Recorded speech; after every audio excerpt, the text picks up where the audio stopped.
Hi, it's Lou Theodore and it's day 72 of 100 videos in 100 days, and I am hanging out in my front garden. The sun actually has a little bit of warmth to it today, so yeah, just making the most of it, and decided to sit out here for 10 minutes and do my video.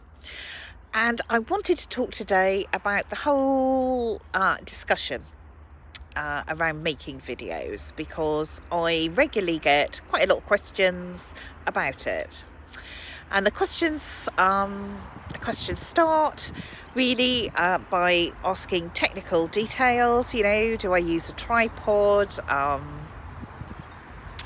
Do I edit the videos? How do I record them? All that sort of stuff.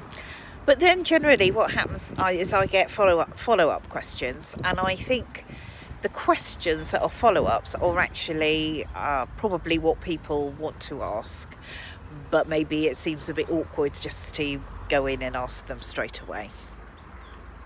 So it's questions about how do I commit to do a video every day? How do I find content for every day? And does that take a lot of planning, a lot of thought? How do I feel confident to be visible? And actually a lot of questions, and when you kind of drill down on them, a lot of them are really about confidence. So let's start with well, I think it's probably important to say that when I started the project, I started it as just a fun project for me.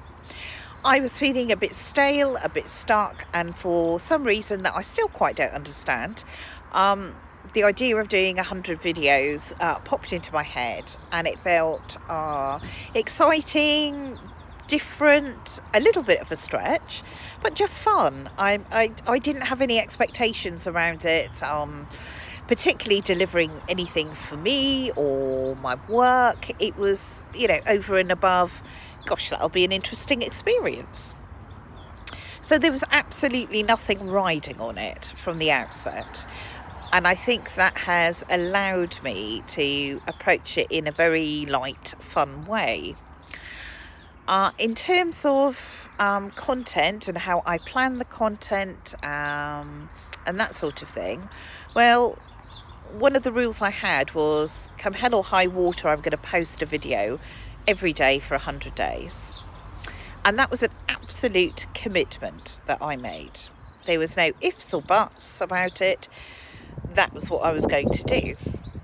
And I purposely chose something that I would have to do every day to remove a lot of unnecessary thinking about it.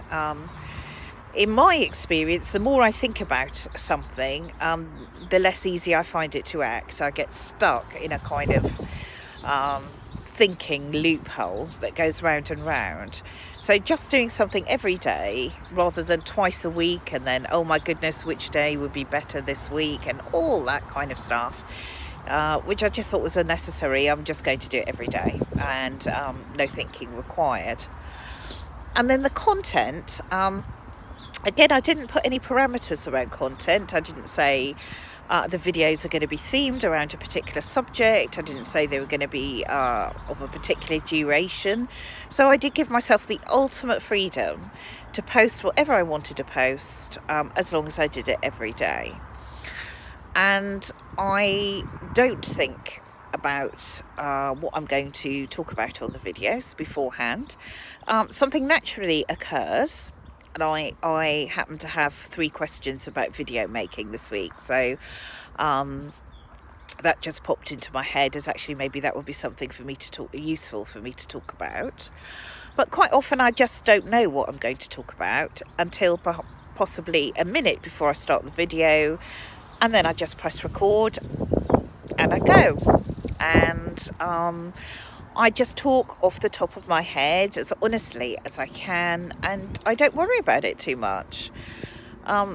Again, for me, if I was really thinking about having to theme it in a particular way or whatever, right now, it would seem a little less fun, a little bit less spontaneous, and I guess I just wanted this project to be fun and spontaneous. It was really important to me that it didn't become a real kind of time sucker and take up loads of time or headspace or creative energy, that it was just a kind of a fun thing to try out. So content is just as it arrives. It depends what arrives in my head or what happens to be in my head at the time. In terms of visibility, quite a few people have said to me, you don't see many 50 plus women kind of doing this video project, and that's absolutely true. And I think that's a really massive shame. Actually, there are more of that demographic of men and women doing these sort of creative projects. How do I get confident at it? Well, actually, confidence is a funny thing, isn't it? When do you ever really, really feel confident? And I think when I think about in other areas, for instance, how do you get confident at drawing on location, for instance? You can't think yourself confident before you do it. It's in the doing. It's in the doing of it you find some confidence and you find your groove. So if we apply that to the videos, you actually have to do them to get confident at them. But I think there's a kind of another piece to that as well, in that I think some things have a degree of discomfort with them, and appearing on camera, whether it's a video or having a photograph taken, maybe one of those things. Drawing in public and making a complete hash of it, which happens regularly to me, there's a degree of discomfort in that. But maybe it's maybe the thing is just to get a little bit more accepting of discomfort. That on the first videos you do, you may feel a bit self-conscious. You may look a little bit awkward. Perhaps they won't flow as you hope they'd flow. It doesn't matter. It does not matter. What matters is the stepping forward into something new, trying something new, acting, getting everything in motion, shaking things up a bit. That's what matters, not whether, some videos I look back on and gosh, I've got great big dark bags underneath my eyes because I haven't slept well. It doesn't matter. We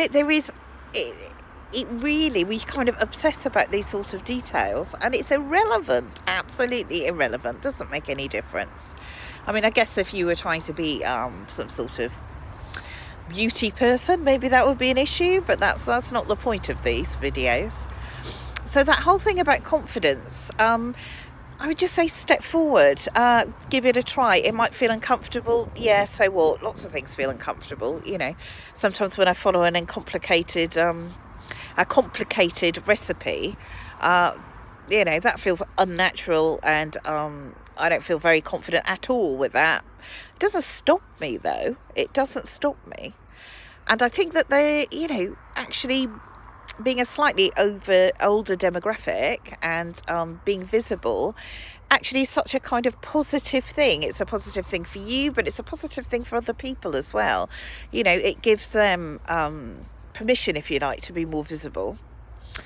And that, that huge plus outweighs any sort of, discomfort or self-consciousness that I may have. And the last thing I would say is you never know where it's going to lead to. I started this without any expectations at all.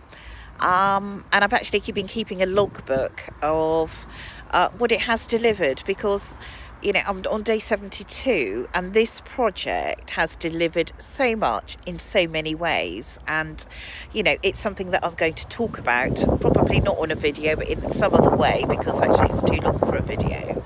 But it's opened up professional things, it's clarified my thinking, my direction, all stuff that I absolutely could never have predicted in advance.